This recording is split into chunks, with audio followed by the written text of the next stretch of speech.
حضرت خضر علیہ السلام کی پر اسرار کہانی۔ کیا آپ نے کبھی سوچا ہے کہ بعض اوقات جو چیز ہمیں بری لگتی ہے وہی دراصل ہماری زندگی کی سب سے بڑی بھلائی ہوتی ہے؟ آج کی یہ کہانی صرف ایک قصہ نہیں بلکہ صبر، حکمت اور اللہ پر یقین کی ایسی حقیقت ہے جو انسان کی سوچ بدل دیتی ہے۔ یہ کہانی ہے حضرت خضر علیہ السلام کی، ایک ایسی ہستی جنہیں اللہ نے وہ علم عطا کیا جو عام انسان نہیں سمجھ سکتے تھے۔ حضرت موسیٰ سے سوال کیا گیا، دنیا میں سب سے زیادہ علم والا کون ہے؟ حضرت موسیٰ علیہ السلام نے فرمایا، میں۔ لیکن اللہ تعالیٰ نے وحی فرمائی، اے موسیٰ، ہمارا ایک بندہ ایسا بھی ہے جسے ہم نے ایک خاص علم عطا کیا ہے۔ یہ سن کر حضرت موسیٰ فوراً اس بندے کی تلاش میں نکل پڑے۔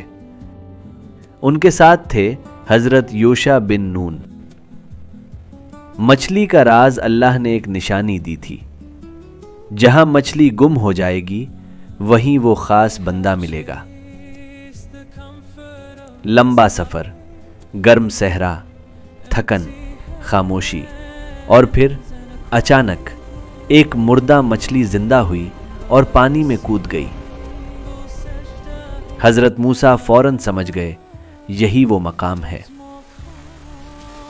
پہلی ملاقات سمندر کے کنارے، ایک پر اسرار شخصیت بیٹھی تھی، سبز لباس، پرسکون چہرہ اور عجیب روحانی کیفیت۔ یہ تھے حضرت خضر۔ حضرت موسیٰ نے ادب سے کہا، کیا میں آپ کے ساتھ رہ سکتا ہوں تاکہ آپ مجھے وہ علم سکھائیں جو اللہ نے آپ کو دیا ہے؟ حضرت خضر علیہ السلام نے خاموشی سے فرمایا، اے موسیٰ، آپ میرے ساتھ صبر نہیں کر سکیں گے۔ لیکن حضرت موسیٰ علیہ السلام نے وعدہ کیا، انشاءاللہ میں صبر کروں گا۔ پہلا امتحان، کشتی۔ دونوں ایک غریب ملاح کی کشتی میں سوار ہوئے۔ سب کچھ پرسکون تھا، لہریں آہستہ چل رہی تھیں، اور پھر اچانک حضرت خضر علیہ السلام نے کشتی میں سوراخ کر دیا۔ پانی کشتی میں داخل ہونے لگا۔ حضرت موسیٰ علیہ السلام حیران رہ گئے۔ انہوں نے کہا، آپ نے یہ کیا کیوں؟ یہ لوگ تو غریب تھے۔ حضرت خضر نے صرف اتنا کہا، میں نے کہا تھا نا، آپ صبر نہیں کر سکیں گے۔ دوسرا امتحان۔ وہ آگے بڑھے۔ راستے میں ایک لڑکا ملا، اور پھر ایک ایسا لمحہ آیا جس نے حضرت موسیٰ علیہ السلام کو ہلا کر رکھ دیا۔ حضرت خضر علیہ السلام نے اس لڑکے کو قتل کر دیا۔ حضرت موسیٰ علیہ السلام بے اختیار بول اٹھے، ایک بے گناہ جان۔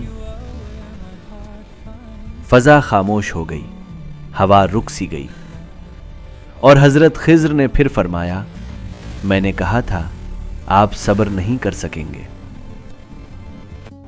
تیسرا امتحان۔ دونوں ایک بستی پہنچے۔ لوگوں نے مہمان نوازی تک نہ کی، نہ کھانا، نہ پانی، نہ احترام۔ لیکن وہاں ایک گری ہوئی دیوار تھی، اور حیرت کی بات، حضرت خضر علیہ السلام نے وہ دیوار ٹھیک کرنا شروع کر دی۔ حضرت موسیٰ علیہ السلام نے کہا، کم از کم اس کام کی مزدوری ہی لے لیتے۔ تب حضرت خضر علیہ السلام رکے اور فرمایا، اے موسیٰ، اب ہمارے راستے جدا ہوتے ہیں۔ اصل حقیقت۔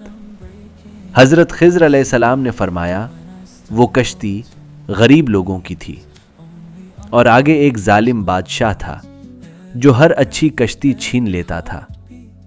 میں نے کشتی کو معمولی نقصان پہنچایا تاکہ وہ بچ جائے، اور وہ لڑکا بڑا ہو کر اپنے والدین کے ایمان کے لیے خطرہ بننے والا تھا، اور وہ دیوار 2 یتیم بچوں کے خزانے کی حفاظت کر رہی تھی۔ ان کا باپ